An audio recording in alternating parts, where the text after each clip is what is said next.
Hello fashion lovers, I'm Grace and welcome to my channel. Here we share tutorials and all things fashion for women and kids, so you are definitely in the right place. Trust me, you don't want to miss out on any of our videos, so kindly hit that subscribe button and turn on your notification bell. And to my returning subscribers, welcome back. I truly appreciate your love and support. Thank you. In this tutorial, I'll be showing you how to cut and sew a handkerchief flat dress or a rectangular flat dress. If this is something you would love to learn, then stay tuned and let's dive right into the video. Trust me, you don't need too much measurement to achieve this dress. You only need your length and your dress length, your shoulder and your arm, and that's all. Alright, to cut this handkerchief dress, you fold it in rectangular shape. That is, one side will be longer than the other. So for folding it this way, it means that the longer part will represent how long you want your length to reach, and the shorter part will represent the length of the short part that will be on this dress. It has this shape like that. So for this dress, I've measured it. I'm just working with what I have on my material, which is the shorter part is 27 inches, while this longer part is 59 inches. Alright, so normally you are supposed to multiply the shorter part by 2 to achieve the longer part, but it does not really matter. It depends on how you want it on your body. So I'm just working with the material that I have, which is why it's like that for me. So if it's for you, you are supposed to use 27. Then 27 multiplied by 2 should represent the 54 instead of 59 that I use. But for this case, it will be too short and you won't like it on your body. So it's better to work with, let's say, 30 inches or more. Then you multiply that 30 inches by 2, which will represent for the longer part. Okay, wait, I don't know if you understand me. I mean, that shorter part, you can measure it on your body to be sure of where it will reach. Okay, you can measure it to be sure, and it's advisable to use 30 inches at least or more. So that's it. Okay, and please don't forget to add allowance of about 1 inch for both sides as well. So the next thing is to divide our longest part by 2, like we want to find the midpoint. So for this one, which is 59, I will look for the midpoint, which is 29.5 thereabouts. Then I will mark it on the material and notch it a little bit. When I say notch it a little bit, I don't mean you should cut it all through, just tiny notch, just for us to note that side. So I will now measure to be sure, measure what I have on both sides to be sure it's accurate.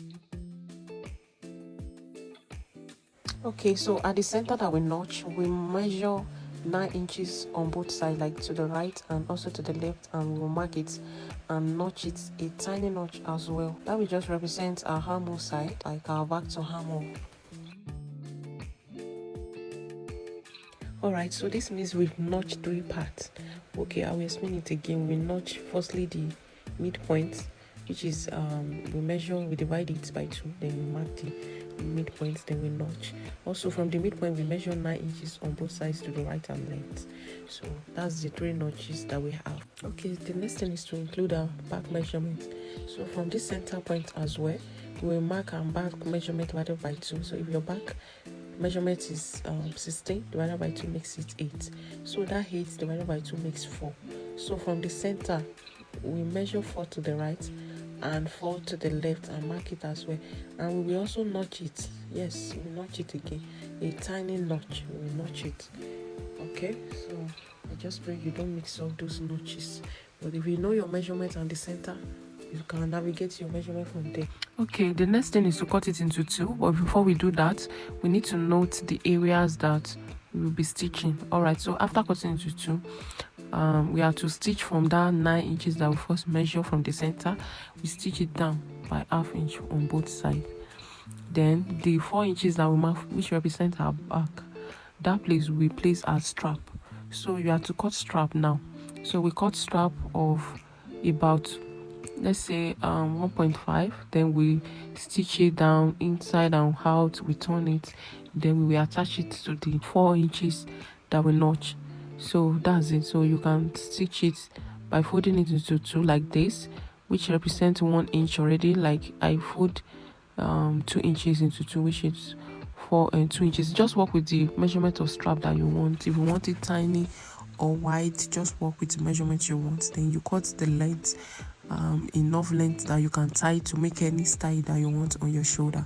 So that's it. Okay, so I hope you understand all what I explained. So you are cutting 4 pieces of strap, and then we can now cut. So we can actually do this measurement after splitting this measurement into 2.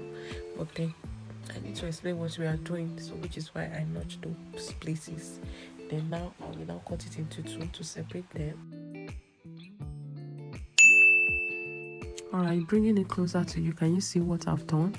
I've notched the places that I mentioned, so this is the center. So you can use pin to hold it together at this point, just for you to be sure of where you are stitching and doing stuff too. So me, I will use pin to hold that side. Then on the 4 inches as well, which is the next line, we measure 4 inches to the right and to the left. So I'll use pin to hold those places, because that 4 inches is where we will attach the strap on the 4 places, on 2 pieces, you understand? So the 9 inches that we notch first, which is the last notch, is what we will stitch down using 0.5 inches allowance. We stitch it down on both sides. Yes, we stitch it down first. That's the first thing to stitch down. Okay, so when we sew the 9 inches on the both side, you will notice that the remaining part is not fold. So the next thing, we should use the allowance left to fold a tiny stitch around those remaining parts in the neckline. We see it in the next video. So after doing that, then we'll mark our 4 inches to the side. That's where we'll be attaching our strap. So we'll mark it and note that side from the center. We've already used pin to mark that area, so we use our strap we place our strap on the 4 inches line on all sides, for both front and backs, which means 4 strap like that. And that, after doing that, we now hem the dress. Tiny hemming, which is why I say you should add allowance. You can use any allowance that you want, that you've added. Then after hemming it round like that on both the sides and hem round. After doing that, that's all making of this dress, and I hope you'll be trying it. That was helpful. Thank you for watching to the end. Also, if you have any question, don't forget to drop it in the comments, and I'll be there waiting for you. And if you have not subscribed to this channel, this is another opportunity to do so. Kindly subscribe, and don't forget to turn on your notification bell. And see you in the next video. Bye bye.